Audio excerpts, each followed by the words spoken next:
All right, you ready? Okay, Andrea, what are you making me today? We are making asopado de gandules con bolitas de plátano, or pigeon pea rice stew with plantain balls. It's a liquidy rice dish. I don't know how else to explain it. It's very good. Wait, how do you want me to describe it? How do you describe un asopado? It's a liquidy rice dish. A soup. Sorry, we're not keeping that. Okay, ready?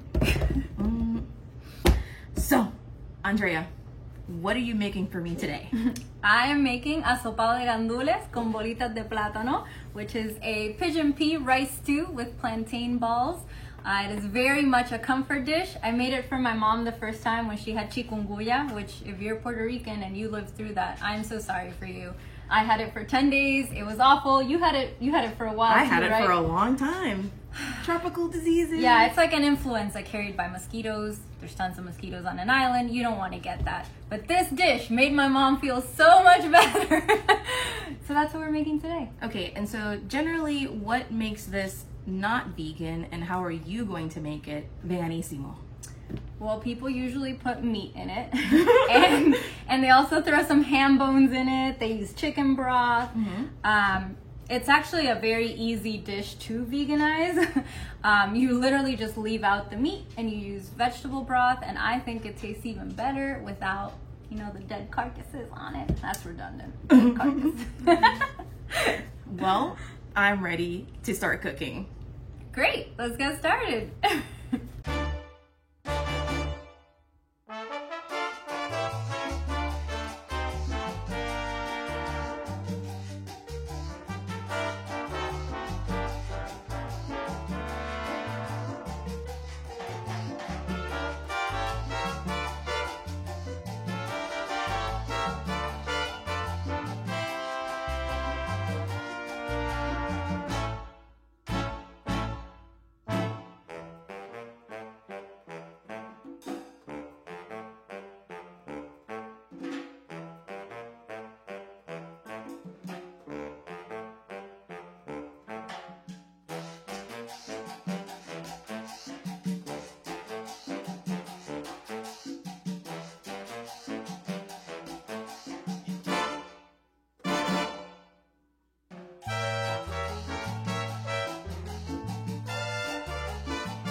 Now, the first thing you want to do is start getting all the ingredients for your plantain balls ready. And the way that I like to prepare my plantains is I slice off the two ends and then I cut down the length of the plantain. You want to make sure that you're cutting deep enough to get through that tough outer green skin, but not deep enough that you're going into the fleshy part of the plantain. Otherwise, when you try to peel it off, chunks of the plantain will come off with it. So you just want to make a couple of vertical slices down the length of the plantain, and then you should be able to just peel it off with your fingers. If you cut right, then it'll look like this. So beautiful. If you went too deep, then it'll look like here, where a little chunk came off. Now, it's not a big deal if that happens because you can still throw those little chunks into the food processor and use them as well. It's really only a big deal if you're making something like tostone, where you need the form of it to be perfect. Here it doesn't really matter. And then you're going to just slice it into pieces. Again, the size here doesn't matter as much because it's just all going to get processed. My food processor is quite strong, so it doesn't really matter what size I use. But if you need to go smaller, go ahead. And then you're just going to repeat the same process with the second plantain and toss it in there. Next, you want to get your garlic cloves ready. Usually I just cut off the little bit at the end and then I just smash it with my knife and my hand, and that makes the peel come off really easily. How many you use is up to you. I usually use 3 or 4 large ones, but I really like garlic. And then you just toss them in there with the plantains. As far as seasoning goes, I usually just use salt, but you're welcome to add any other seasoning you want. And then once it's all in there, you just hit go and process it all until it'll resemble kind of like a really sticky paste. Now, once it starts looking like this, you can go ahead and stop processing and start making the little balls. It's gonna feel really weird. It's not gonna feel like it would stick together. It's gonna be kind of slimy and wet, and that's totally fine. That's how it's supposed to feel. It's not gonna feel like any sort of like a burger mix or falafel or cookie dough, like nothing like that. It's just gonna be a wet, slimy mess. And trust me, once you put it into the boiling water, it will solidify. So don't worry if it feels strange. Just go ahead and make all your little balls about the size that I'm making them. But again, it's totally up to you. You can go bigger, you can go smaller. Now that our plantain balls are done, we can start actually making the asopado. So the first thing you want to do is slice your onion. And then you're going to put some olive oil in the pot. I wish I had a measurement to give you. I just do it like we say in Puerto Rico, a ojo. I don't know how you say that in English. It's not it. You eyeball it. So you just want to put enough oil in there to saute your onion. You should be sauteing your onion around medium heat.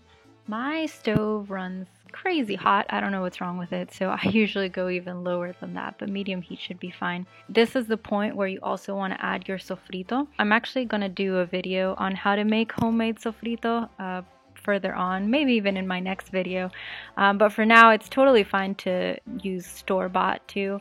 Next, you want to add in your rice and give it a good little stir. You want to get it coated with all that sofrito and onion. After that, add your liquids. I usually do 3 cups of water and 3 cups of vegetable broth, but a lot of the times for my vegetable broth I'll use this stuff that comes in a jar, and you just mix it in with the water and it makes it into vegetable broth. It's I don't know how to say it in English, a bouillon cube? I don't know. Anyways, the next thing you want to do is add your pigeon peas, and then you also want to add in your olives and your capers. I get the jar that already has them mixed in together, but you can also put them in separately. Next, you want to add in your salt. Never listen to any rice recipe that tells you to salt to taste. I always go with 1 teaspoon salt per cup of rice.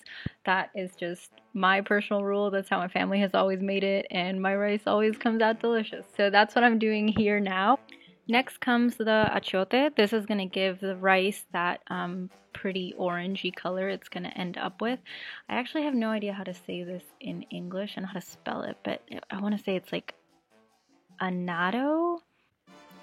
Now if you give your rice a good stir, you should be able to see it taking on that orange color. So thanks, annatto. You're going to go ahead and add your bay leaves now. I usually add about 2, but the ones in my box were kind of small and broken, so I think I added a few extra. And then you want to add your garlic as well. You can do minced garlic from a jar, or you can press it using a garlic presser, or whatever your favorite method for adding fresh garlic is. My mom gave me this forever ago and I love it, so that's what I usually use. And then you're going to turn the heat back up to high and just wait for it to start boiling. Once your pot is off to a nice rolling boil, that's when you're going to go grab those little plantain balls you made earlier and you're going to drop them in there. You can use a spoon if you're scared to get burnt. I didn't want to look like a scaredy cat in this video, so I just used my hands. But as long as you're careful, you should be fine. And you're just going to drop all of them in there. They should kind of float close to the surface. And then once they are all in there, you can put a lid on your pot and then lower it to a simmer, and you're gonna simmer it for about 20-25 minutes. The hard part is now over, so you are welcome to pass the time eating snacks. My mom sends me these cookies from Puerto Rico, and they're guava cookies, and they're vegan, and they're absolutely delicious, so thank you, Mom. After the 20-25 minutes have passed, you can check on your rice stew. It should kind of look like this. Now again, it is kind of up to you. Some people like it more liquidy, some people like it less liquidy. I like it when it looks like this. And so at this point, I add the cilantro and then it's ready to serve. Buen provecho! And I hope you tune in again to Veganísimo con Andrea.